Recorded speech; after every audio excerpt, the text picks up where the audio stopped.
Welcome to the workshop, Building a Tailored Resume. I'm joined today by my colleague, Dr. Katie Homar.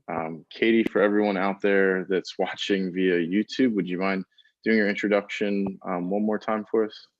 Sure. Yeah. Thanks again, Joe. Hi, welcome, y'all. I'm Dr. Katie Homar, the Director of Academic and Engineering Writing Support with the NC State Graduate School Professional Development Team. My role primarily involves working with graduate and postdoc trainees across the disciplines on a variety of writing projects. And we facilitate events like workshops and week-long writing retreats. Again, thanks, Joe, for having me. Nice to meet all of you in the greater A2I community and look forward to speaking more with you about crafting strong resume bullet points. Thanks. All right. Thanks, Katie. So today, in order to participate, if this is your first workshop or the first time that you're attending job search strategies, the easiest way to participate is to place your comments and questions in the chat function. We have team members that are monitoring both platforms, and we'll take questions towards the end. But please make sure to use the chat functions to help with participation and engagement. All right, so today, in terms of our agenda, we're going to look at CVs versus resumes. Then we're going to talk about why it's important to tailor your resume and why it is important. And then we'll have some questions and answers. We have 3 activities planned for you. We have a reading of a job advertisement activity, a visual design activity, and then towards the end, we have some resources, and we also have a sort of activity that we're not going to have a chance to actually do today with you, but that you can take with you as you leave and fully complete it.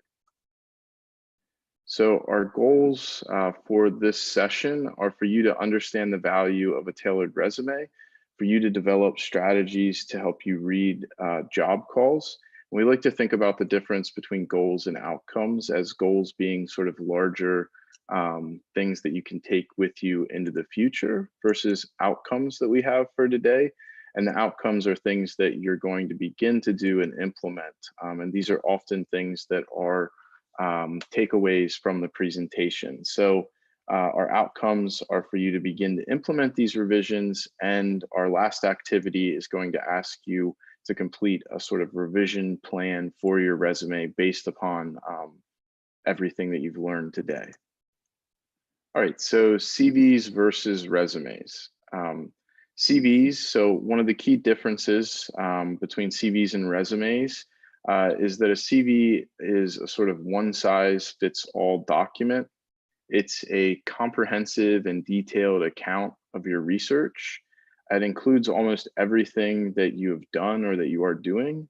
And it's appropriate for academic and research-heavy positions. So I often get questions from PhDs, master's students that are thinking about transitioning into industry, whether it's appropriate to send a CV or if they should send a resume.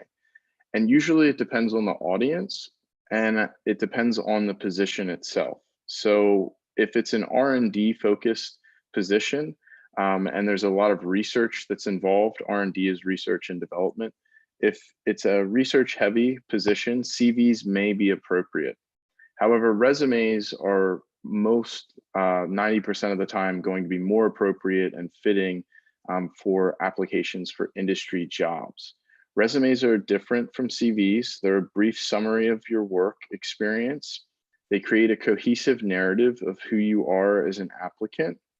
And the audience may be both non-specialists and specialists. So while your CVs may be reviewed by folks from your discipline area or area of your discipline, resumes are not necessarily viewed by specialists only. All right, so tailored resumes, what are they and why should you create one? So the key here is that it's kind of the difference between prose versus poetry. I come from a literary studies background. So the difference, prose versus poetry, you have a limited amount of space when we're talking about a resume. And so much like in poetry, when you have a limited amount of space, you really want to take time to curate and select those parts of your experience that match with the position's responsibility. Uh, Other sort of like why you would want to create a tailored resume versus a resume that you can kind of send out, a general one for all positions. It's the difference between a sort of tailored suit and a suit that's off the rack. And that's that the presentation of a tailored resume is a better representation of yourself. And it shows that you're engaged and that you really care about the position. And keep in mind that this is your first form of communication that you're going to be sending someone. So this allows you to really put your best foot forward. All right, so reading a job ad. So the keys for reading a job ad when I talk with trainees are doing, making, and how those things are sort of put together in tools that allow you to do the doing and the making. And what I mean here is when we're reading a job ad, I want you to focus on the responsibilities and think about what those responsibilities are.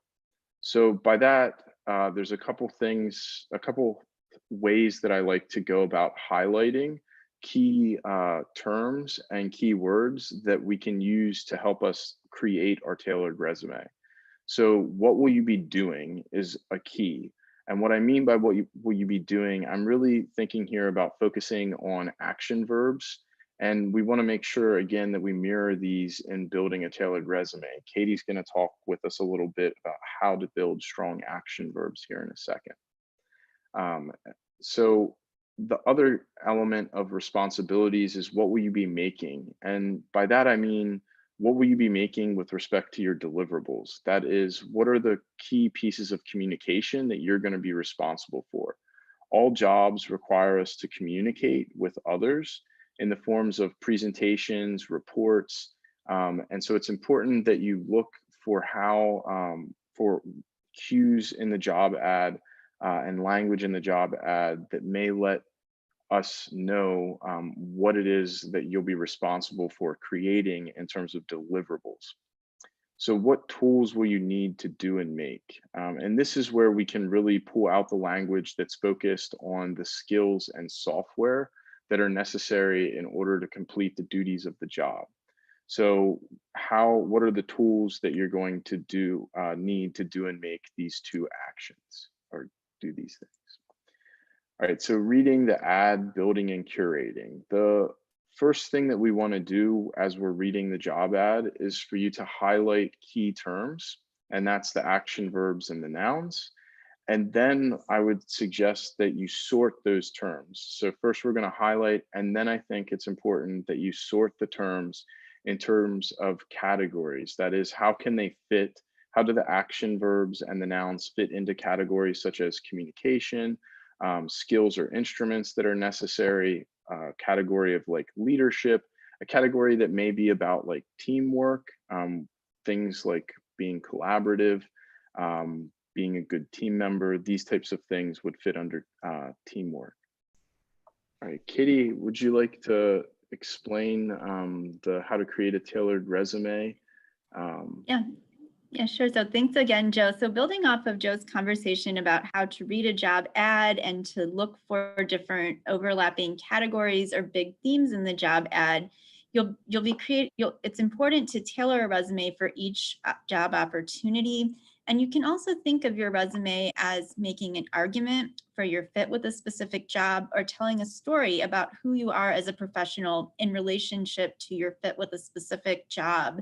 So some ways to start thinking about resume organization are, do you want this to be a skills or project-based resume versus a chronological and experience-based resume? The second thing, the chronological and experience-based resume, is the most common type.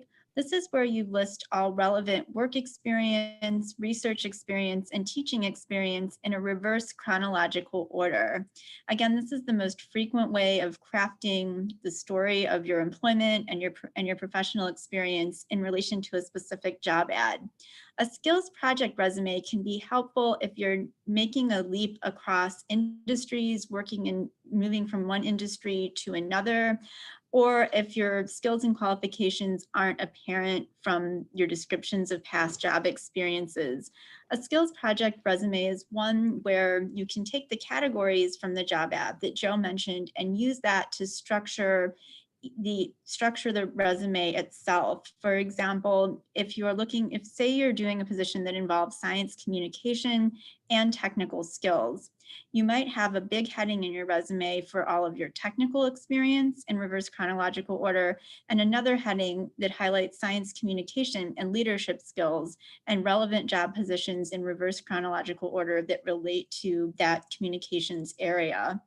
So resume organization, these are the two kind of big formats for organizing and arranging your work experience in a resume.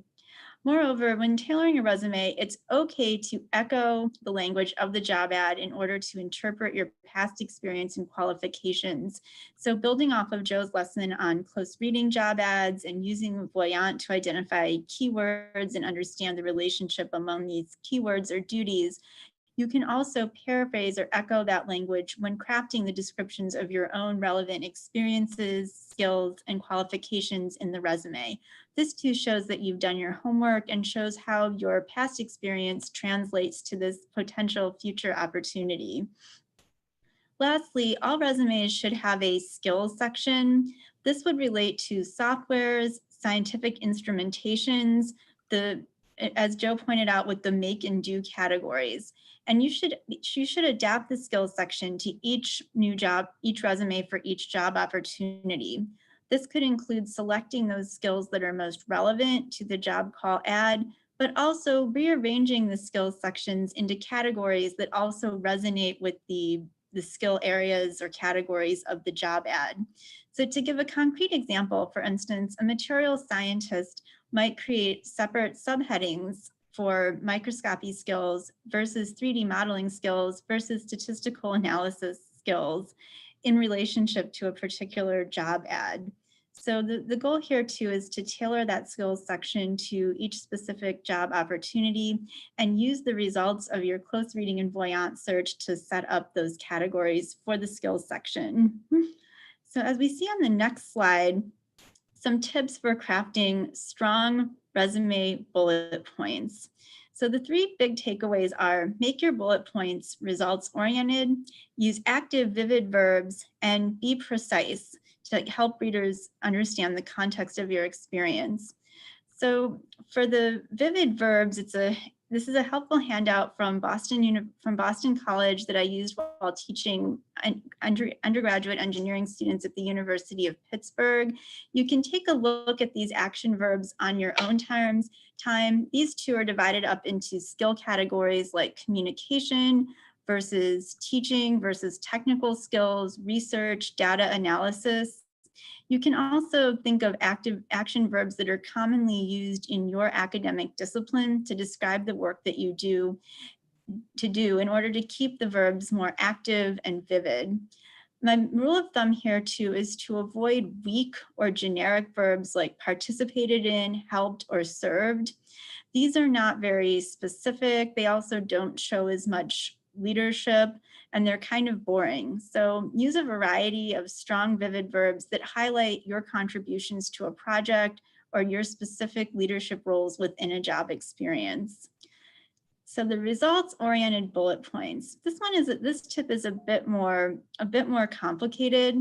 What this means is that you want to show not only what you accomplished, but the tools that you use to accomplish it, and some evidence of what you've achieved in a particular project or job description. Google has a formula of I accomplished X using Y as demonstrated by Z. Again, you're thinking of evidentiary support in the argument for your qualifications for the job. The easiest way is to look at our strong versus weak bullet points handouts that shows, so a weaker example would be studied nuclear materials, whereas a stronger description of that research experience might break it down into specific steps, specific results, and instruments that the researchers used. I have a question. Okay. So yeah, or like with the teaching assistant example as well, like served is a very vague verb, but you could enumerate each of your relevant enumerate relevant duties for teaching. Last tip too for strong resume bullet points is to be precise. Use specific numbers to enumerate results, contributions. It also helps give readers the context for your experience. For example, saying that you raised $200,000 is way more specific and stronger than saying that you improved sponsorship or increased sponsorship. So thinking about strong bullet points as results-oriented, action-driven, quantified, and precise. All right, thanks, Katie. So one thing that I wanted to sort of talk about is that when we create resumes, in terms of the verbs and this results-oriented focus, we want to really be precise and create context through quantifying things. So if you have an award, make sure that you explain the award and that you explain it in a way that provides context for the reader. So if there were only 4 awards that were given, make sure that you say 1 of 4 awards. You can also use dollar amounts to indicate the size and prestige of the award as well.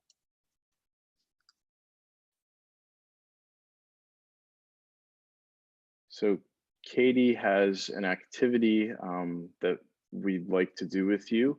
And so what we'd like you to do is to choose a section of your own resume and to rewrite a bullet point based upon the sort of strong action verbs that we talked about and the results-oriented version, as well as making it more precise. And then we'll use the chat function to share a revised bullet point, and we'll read a couple of those for everyone's benefit. So I'm going to go ahead and turn my camera off again, and I'll give you a few moments to pick a section of your own resume and rewrite a bullet point or two using a strong action verb, making it results oriented and making sure that you're precise. Moving on, visual design and why. So it's important when we talk about designing a tailor-made resume that we think about visual design, and that's because it grabs the audience's attention, and it's the first time that you're allowed to demonstrate your communication skills. And so we really want to flex those communication skills, right? Also, it allows you to demonstrate your personal style or personality. Perhaps you choose some favorite colors to incorporate into your resume or a favorite font. User-friendly design is also very important. And I like to think about visual design, creating a easily accessible document is very important, and visual design allows you to do so. So as Katie pointed out, and we've got some great questions that have come in, but we'll answer later in the presentation. You either begin with a sort of skills or project-based resume versus a chronological or a work experience, or then you have the option for the hybrid, which is a sort of blend of both. One of the questions that came in that I just want to answer now is, why would you choose one over the other? In terms, so sorry, let me go to my other monitor and read it. Is, would a skills or project be better than chronology or experience, especially if you don't have much experience? That's a great question, and the answer is kind of in the question.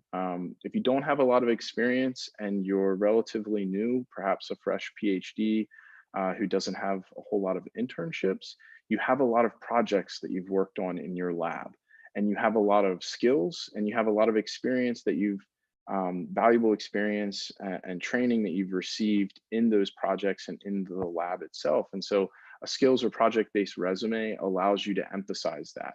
A chronological based resume, or more often called work experience resumes, they allow you to demonstrate years of experience. And so often at times, this is a case of perhaps you've gotten your first position, you've occupied it for several years, and now you can create either a hybrid, or you're moving into a position where the sort of requirement may be for years of experience. So you may want to switch your skills-based or project resume into a chronological or create this hybrid. So those are sort of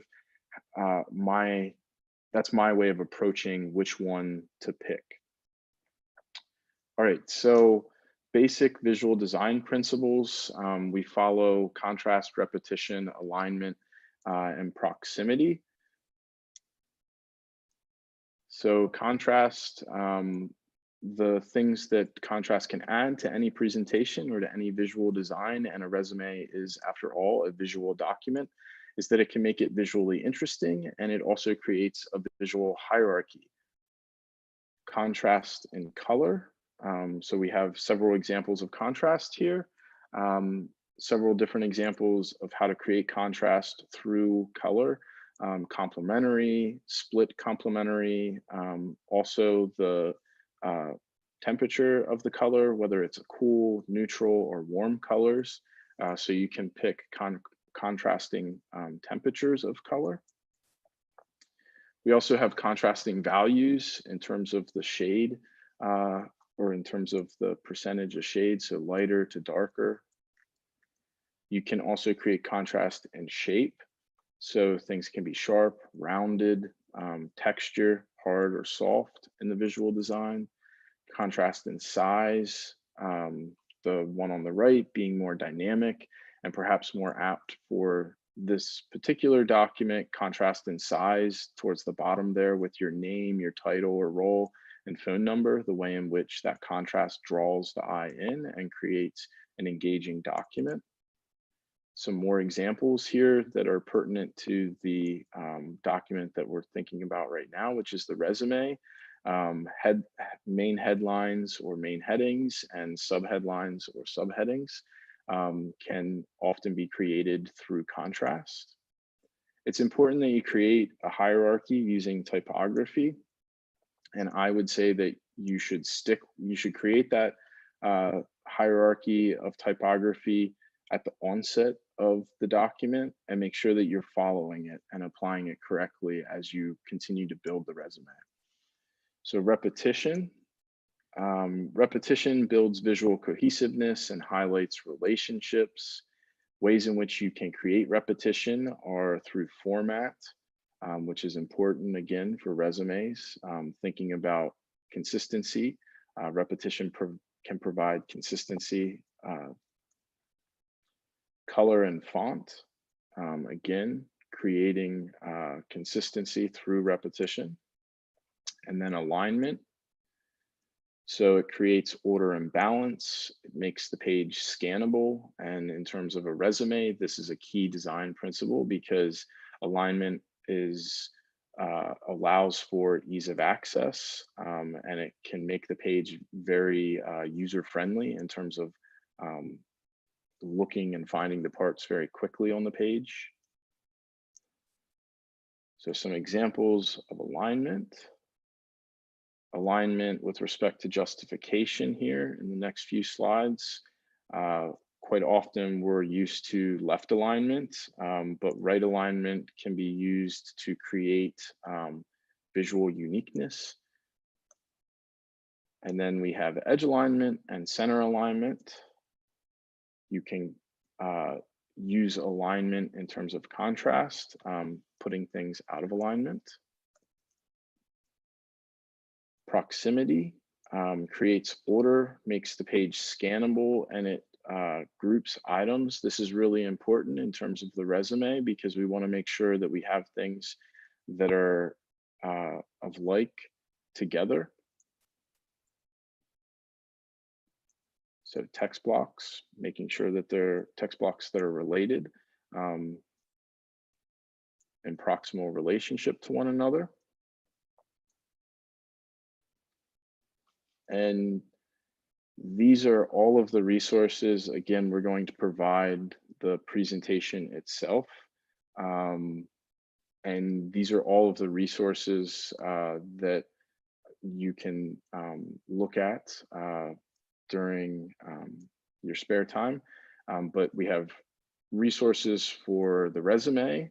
There's a variety of them. There's also the tutorial for Voyant tools. But I'd like to move now into our question and answer. Thank you very much, everyone. I really appreciate you all sticking with us. I know that the technology did not cooperate whatsoever today, but on behalf of Katie and myself, I want to thank you all, and we really appreciate all of your questions and your engagement with the presentation. And we'll make sure that all of this is accessible to everyone that was in attendance and that is going to watch this asynchronously. Katie? Yeah, it was nice. Yeah, it was nice to meet y'all. Thanks, y'all, with the page for your patience with the technology as we navigate Zoom together. We did get a question too about options for like follow-up questions about resumes and advising from the professional development team. Again, in the follow-up emails, we will include information on how to get in touch with our team members if you have specific questions or follow-up questions about your resumes. Yeah, we can chat via Zoom or via email. Again, great to meet you. And thanks, Joe, for having us.